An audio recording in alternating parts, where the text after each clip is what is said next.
अब क्वेश्चन है design to BCD to XS3 code converter using ROM, मतलब हमें रोम इम्प्लीमेंटेशन का यूज करके हमें क्या करना है, BCD to XS3 code converter design करना है। ठीक है, तो अब हमने प्रीवियस वीडियो में क्या देखा था, रोम इम्प्लीमेंटेशन देखा था।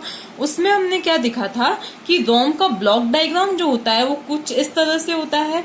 ये रोम है, उसका ये ब्लॉक डायग्राम है 2n into m, और यहां से ये n क्या होते हैं, नंबर ऑफ इनपुट लाइंस होती हैं, और ये m क्या होती है, नंबर ऑफ आउटपुट लाइंस होती हैं। ठीक है, तो अब पहले तो हम देखते हैं BCD to XS3 code converter क्या होगा। तो BCD में जो कोड होता है, मतलब BCD की जो टेबल बनेगी वो कुछ इस तरह से बनेगी 0 0 0 0 0 0 0 1, क्योंकि हमें पता है कि BCD में कहां से कहां तक के डिजिट्स को रिप्रेजेंट किया जाएगा, 0 से लेकर 9 तक। तो 0 1 देन 2 देन 3 देन 4 फिर 5 6 7 8 एंड 9, ये क्या हो गए, BCD की डिजिट्स हो गई। ठीक है, हमारी BCD फॉर्म में हो गए। अब इसके बाद में हमें क्या करना है, BCD टू XS3 करना है। तो अब XS3 में किसी भी नंबर को कैसे लिखा जाता है, तो हमें पता है कि XS3 का मतलब ही क्या होता है, BCD प्लस 3, मतलब BCD में जो भी नंबर है उसमें अगर हम +3 कर दे तो हमें क्या मिल जाएगा, XS3 मिल जाएगा। तो अब हमें 0 में क्या प्लस करना है, 3 प्लस करना है, तो हमें क्या मिलेगा, 3। तो 0 0 1 1 ये मिला हमें। इसके बाद में अब हमें 1 के लिए 1 में 3 प्लस करेंगे तो हमें क्या मिलेगा, 4 मिलेगा। तो 0 1 0 0, इसी तरह से हम क्या करें, +1 करते जाएं, इन्हीं में +1 करते जाएं। तो 0 1 0 1 0 1 1 0, देखो ये क्या है, 3 है, 3 + 3 हमें क्या मिला, 6 का बाइनरी इक्विवेलेंट मिल गया। फिर 0 1 1 1 1 0 0 0 1 0 0 1 1 0 1 0 और फिर 1 0 1 1, और यहाँ पे लास्ट में क्या मिल जाएगा, 1 1 0 0 मिल जाएगा। मतलब ये क्या है, 9 है। 9 + 3 कितना होता है, 12, और ये क्या है, 12 का बाइनरी इक्विवेलेंट है। अब यहाँ पे ये 0 1 2 3 4 5 6 7 8 9 इनके डेसिमल हमने लिख दिए। अब देखो हमें कुछ इस तरह से चाहिए, मतलब हमारा जो कोड कन्वर्टर है हमें कुछ इस तरह का सर्किट बनाना है जो इस तरह का आउटपुट दे, जो इनपुट में ये BCD एक्सेप्ट करे और आउटपुट में हमें क्या दे, ये XS3 दे। ठीक है, तो अब ये क्या हो गए, हमारे आउटपुट्स हो गए। अब हम इनपुट्स को हम रिप्रेजेंट कर लेते हैं, मान लेते हैं कि ये जो है A है, ये B है, ये C है, ये D है, ये W है, ये X है, ये Y है, और ये क्या है, Z है। ठीक है, तो अब हमें क्या देखना है कि हमें जो ROM है वो किस तरह का डिजाइन करना है। तो पहले हम ROM का ब्लॉक डायग्राम बना लेते हैं। तो अब हमें इनपुट लाइंस कितनी चाहिए, 1 2 3 4, क्योंकि BCD में टोटल कितनी बिट्स होती हैं, 4 बिट्स होती हैं। तो हमें 4 तो क्या चाहिए, इनपुट लाइंस चाहिए, 1 2 3 4। तो यहां पर n इज इक्वल्स टू क्या हो जाएगा, 4 हो जाएगा। ठीक है, ये होता है n, ये होता है m, तो ये n इज इक्वल्स टू क्या हो जाएगा, 4 हो जाएगा। उसके बाद अगर हम देखें तो ये जो है, ये क्या है, हमारे आउटपुट के वर्ड्स हैं। ठीक है, और m होता क्या है, m is equals to number of bits in word. Output word में कितनी नंबर ऑफ बिट्स होती हैं वो क्या होता है, m होता है। ठीक है, तो अब ये क्या है, हमारे आउटपुट का वर्ड है, ये भी हमारा आउटपुट का वर्ड है, और ये सभी क्या है, वर्ड्स हैं। अब हर एक वर्ड में अगर हम देखें तो कितनी बिट्स हैं, 4 बिट्स हैं। तो हमारा m इज इक्वल्स टू क्या हो जाएगा, 4 हो जाएगा। तो m इज इक्वल्स टू क्या हो गया, देखो n इज इक्वल्स टू भी 4 और m इज इक्वल्स टू भी क्या हुआ, 4 हुआ। तो m इज इक्वल्स टू क्या हो जाएगा, 4। तो ये तो क्या हो जाएगा, हमारा ROM का ब्लॉक डायग्राम, जो कि अब ये चीज तो फिक्स हो गई कि हमें इस टाइप की रोम चाहिए।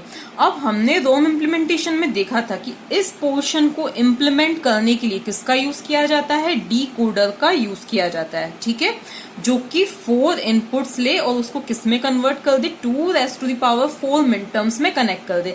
तो इसके लिए तो हमें क्या करना है, डिकोडर का यूज करना है।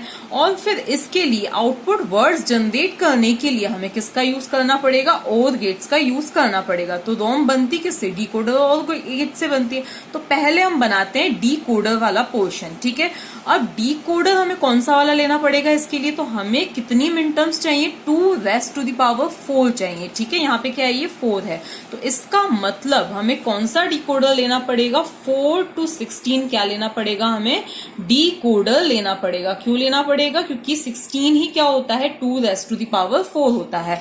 तो हमें टोटल 2⁻⁴ मिन टर्म्स, यहां से देखो 4 इनपुट्स आ रहे हैं, उनके लिए जो टोटल मिन टर्म्स बनेंगी वो कितनी बनेंगी, 2⁻⁴ बनेंगी, मतलब 16 मिन टर्म्स बनेंगी।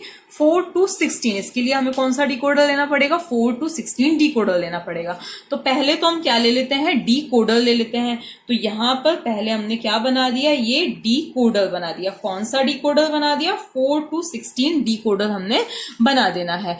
तो ये यहाँ पे हमारा ये 0, ये 1, ये 2, 3, 4, 5, 6, 7, 8, 9, 10, 11, 12, 13, 14 एंड 15। तो ये क्या हो गई, 0 से लेकर 15, टोटल 16 मिन टर्म्स जनरेट हुई। अब हमें इनपुट में क्या देना है, देखो ये क्या है, 4 to 16 डिकोडर है। अब हमें इनपुट में क्या देना है, तो हमें इनपुट में क्या देना है, ABCD, ABCD, ये हमें क्या देने हैं, इनपुट्स देने हैं।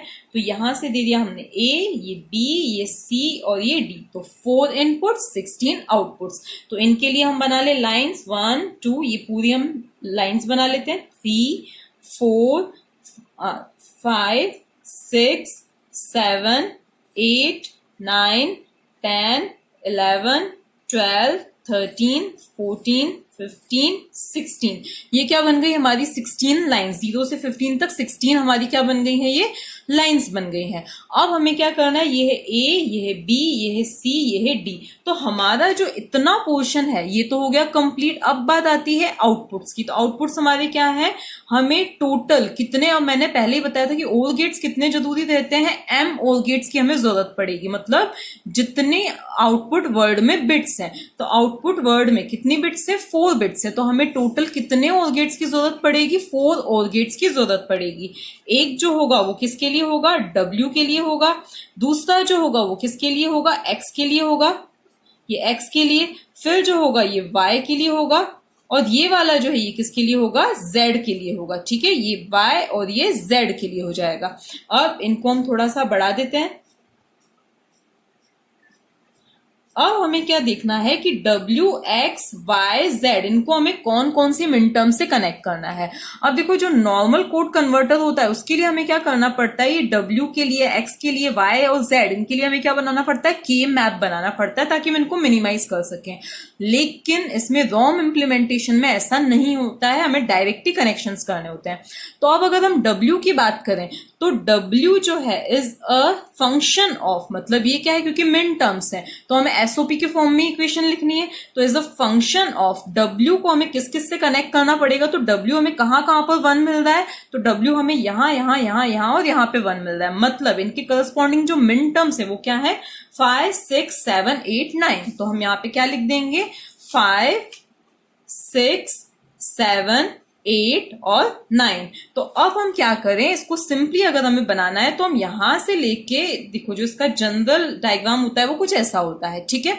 तो प्रीवियस वीडियो में मैंने कुछ और तरीका बताया था कि हम पहले सबको कनेक्ट कर दें इस तरह से, और फिर जहां जहां हमें जरूरत ना है वहां पे हम क्या कर दें, उनको ब्रेक कर दें, ठीक है।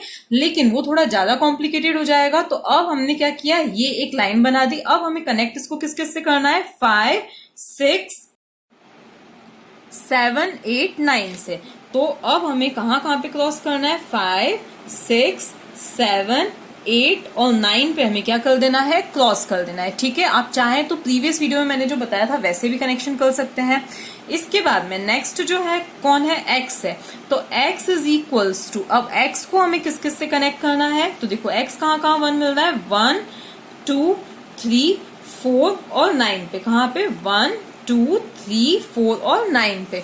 तो हम किस किस से कनेक्ट कर देंगे, 1 2 3 4 और फिर 9, यहाँ पे हम क्या कर देंगे, क्रॉस कर देंगे, ठीक है। इसके बाद में नेक्स्ट जो है वो क्या है, Y है। अब Y हमें कहाँ कहाँ पर हाई मिल रहा है, तो Y हमें कहाँ कहाँ पे हाई मिल रहा है, 0 3 4 7 8।